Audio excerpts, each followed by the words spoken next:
ఇక్కడ ఒకసారి చూడండి మెంతికూర ఎంత బాగుందో. ఇది రౌండ్గా చెట్టు చుట్టూ వేసేసానండి, సగం కోసేసాను. ఇప్పుడు సగం ఉన్నది, దీన్ని హార్వెస్ట్ చేసుకుందాం. Hi, hello, welcome to my channel Telugu home gardening. ఈరోజు వీడియో ఏంటంటే, కొంచెం ఈ మెంతికూర హార్వెస్ట్ చేసేసుకొని కొంచెం ఒక టబ్లో నేను 2 ఆలుగడ్డలు పెట్టానండి. అవి రెడీ అయిపోయి పడిపోయింది మొత్తం చెట్టు. ఇప్పుడు అసలు అవి వస్తాయో రాదో చూసి అవి తీసేసుకొని, కొన్ని క్యాలీఫ్లవర్స్ ఉన్నాయి, అయిపోయినాయండి క్యాలీఫ్లవర్స్ లాస్ట్ ఈ సంవత్సరానికి. మళ్ళీ కొత్త మొక్కలు వస్తేనే మనం పాలకూర, కొంచెం కొత్తిమీర నాటుకుందాం. మట్టి ఎలా ఉంటే మంచిగా మనకి జర్మినేట్ అవుతుందో కూడా నేను చెప్తానండి, ఈరోజు చూపిస్తాను కూడా. నేను వేసింది కూడా ఎలాగ వచ్చేసినాయి అనేది. ముందైతే ఇదిగోండి ఎంత అయితే వచ్చేసింది చూడండి, ఎంత తేలికోనండి. ఒక్క గుప్పెడు వేసుకున్నామంటే ఏ చెట్టు మొదట్లోనైనా మనకి మంచిగా రెడీ అయిపోతుంది. ప్రతి కర్రీలో వేసుకోవచ్చు. కొంచెం చాలా బెనిఫిట్ కూడా చాలా ఉన్నాయండి మనకి మెంతికూరతోటి. షుగర్ వాళ్ళకైతే మరీ మంచిది. బంగాళదుంపలో కానీ దేంట్లోనైనా కొంచెం కొంచెం అది వేసేసుకున్నామంటే మన ఆరోగ్యానికి కూడా చాలా మంచిది మెంతికూర అసలు. ఇవ్వండి, ఇక్కడైతే 2 క్యాలీఫ్లవర్స్ ఉన్నాయి, అయిపోయినాయండి. ఇవి ఎదగట్లేదు. ఇక ఇలాగున్నప్పుడు కోసుకోవాలంత వైట్లో ఉన్నప్పుడు కోసుకుంటే మనకి ఏ డౌట్ ఉండదు పురుగులు ఉన్నాయేమోనని. అదే బ్లాక్గా గ్రీన్గా అయిపోయినప్పుడు ఏమైందంటే పచ్చ పురుగు అటాక్ అవుతుంది. అబ్బో అయిందంటే మనకి ఆ డౌట్ వస్తేనే దీన్ని మనం యూజ్ చేసుకోవాలంటే కొంచెం భయపడుతుంటాం. ఇక ఇప్పుడు మనం ఇక ఎదగదు అనుకున్నప్పుడు మనం డౌట్ లేక కోసేసుకున్నాం అనుకోండి, మనకి ఏ డౌట్ లేకుండా మనం కర్రీ చేసుకోవచ్చు.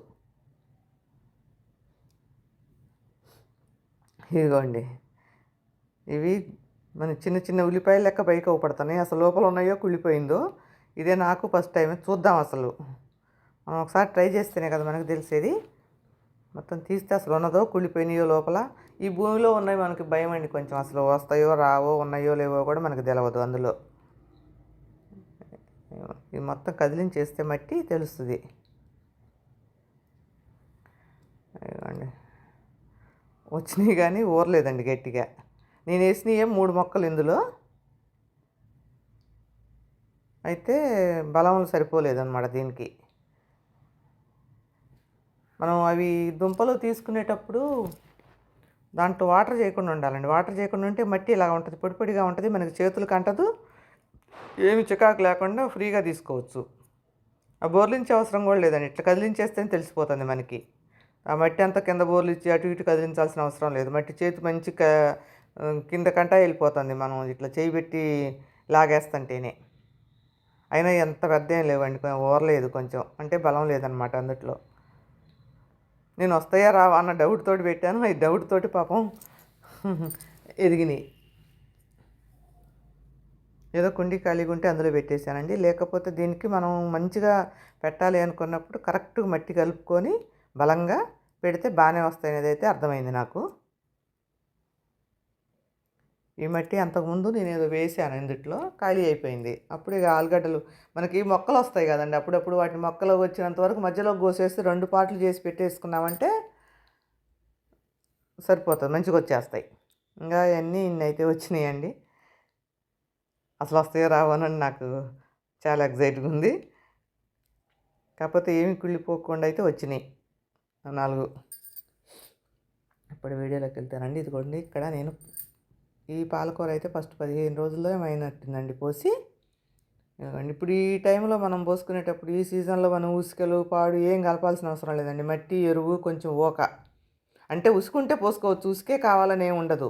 పడిపోతాం అది అనేది ఈ టైంలో ఉండదు. వర్షాకాలంలో అయితే అదంతా ఉంటుందిలే, కానీ ఇప్పుడు ఉండదు. మనం అట్లా కర్రలతో ఇట్లా గాడిలాగా చేసేసుకొని అందుట్లో వాటర్ పోసుకుంటే అసలు ఏం పడిపోవు, మంచిగా తొందరగా ఎదిగిపోతాయి అన్నమాట. మట్టి చూడండి, ఇలా ఉండాలి మట్టి. ఇట్లా నొక్కుతుంటే మనకి మట్టి అంత ఫ్రీగా ఉంటే మనకి మొక్కలు అనేవి ఏర్లు వెళ్ళిపోతాయి తొందరగా. మొక్క అనేది ఒక్క మొక్క కూడా మనకి వేస్ట్ అనేది అవ్వకుండా మొలిసిపోద్ది. ఇదిగోండి, ఇక్కడ చూడండి కొంచెం ఖాళీ ఉందని చెప్పేసి ఈ పక్కన కొన్ని విత్తనాలు పోసాను. ఇది ఇంతకుముందు కొత్తిమీర, పాలకూర అది వేసి ఉంది, నేనేం తిరగదీయలేదు. వర్షాలప్పటి నుంచి అంతే ఉంది ఆ కుండి.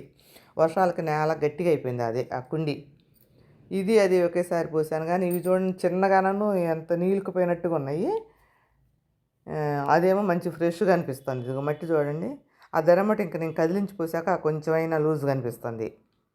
ఇది చూడండి ఎంత బాగుందో మట్టి. ఓ పెద్ద పెద్ద ఎరువులు అవన్నీ కూడా ఏం అవసరం ఉండదు పాలకూరకి. ఇది కూడా అండి మామూలుగా నేను ఎప్పుడో పెట్టిన మొక్క ఇది. ఇందుట్లో జామ మొక్క వేసే ఉంది. అది చిన్న మొక్కే. నేను ఇటు సైడు రౌండ్గా కర్రతోటి ఇలా గొయ్యిలాగా తీసేసాను రౌండ్. అయితే ఆ పైన పాలకూర పోసానండి. సగం సగం ఏమో కొత్తిమీర వేద్దామని ఆ పాలకూర వేసిన విత్తనాలు వేసిన క్లిప్ అయితే మిస్ అయింది. అదిగోండి అదంతవరకు పోసేసాను అనమాట పాలకూర విత్తనాలు. ఇందులో కూడా ఉసుక అది ఏమీ కలపలేదండి. నేను మామూలుగా ఇంతకుముందు వేసిన కుండీ కదా. ఇప్పుడు నేను ప్రత్యేకంగా కుండీలలో అయితే ఏం పెట్టలేదండి. ఇది ఏ మొక్క ఖాళీగా ఉంటే చిన్న చిన్న మొక్కలు ఏవి ఉంటాయో ఖాళీగా అందుట్లో వేసేస్తాను. ఇప్పుడండి ఇవ్వదా ఇక్కడ కొత్తిమీర వేస్తున్నా, కొంచెం ధనియాలు. కొత్తగా వేసుకున్నామంటే అసలు పడిపోవండి ఎప్పుడైనా. మనం కొంచెం కొంచెం ఎడంగా ఆడనాలుగు ఆడనాలుగు వేసినప్పుడే పడిపోతాయి. మనం ఇప్పుడు ఈ 2, 3 మళ్ళా వర్షాకాలం వచ్చేంత వరకు ఆకుకూరలు మాత్రం పూర్తిగా ఫుల్గా పెంచుకోవచ్చు. ఎంత చేతగాని వాళ్ళకైనా కూడా ఆకుకూరలు తేలిగ్గా పెంచుకోవచ్చు. మరి మెంతికూర అయితే ఇంకా తేలిక. పాలకూర అయితే తేలిగ్గా పెంచుకోవచ్చు. నేనైతే ఇట్లాంటి కుండీలలోనే వేస్తానండి. ఒకటి అయిపోయేసరికి ఒకటి సగం సగం వేస్తాను. ఎక్కువ ఎక్కువ కూడా పోయాను. మళ్ళీ ఒకటి అయిపోతుంది రెండేటప్పటికి రెండోది రెడీ అయ్యేటట్టు చూసుకుంటాను. అయితే ఇప్పుడు దీంట్లో పోసా కదా. ఇప్పుడు ఇది మొలుస్తుంది మనకి. ఫస్ట్ చూపించింది అది రెడీ అయ్యేటప్పటికి ఇది మొలుస్తుంది మళ్ళా. ఇవ్వండి మనం ప్యాకెట్లలో తెచ్చుకున్నప్పుడు ఇలా కట్ అయిపోయాయి. ఎట్లాంటి ప్యాకెట్లలో తీసుకొచ్చుకున్నప్పుడు. కానీ ఒక్కోసారి మొలవండి ఇవి. ఒక్కోసారి మంచిగా వచ్చేస్తాయి. పోసిన 10 వారం రోజుల్లోనే వస్తాయి ధనియాలు. ఒక్కోసారి రావు. ఇదిగోండి ఈ చెట్టు కూడా ఇందుట్లో కూడా మల్బరీ ఉంది. ఇందులో కూడా ఒక సైడు పోసేసాను అనమాట. ఇది మనకు రెడీ అయిపోతుంది. ఇంకొక 5-6 రోజుల్లో ఇది రెడీ అవుతుంది. ఇక ఇట్లా టైం టు టైము. ఇంతేనండి ఈరోజు video. Thank you for watching.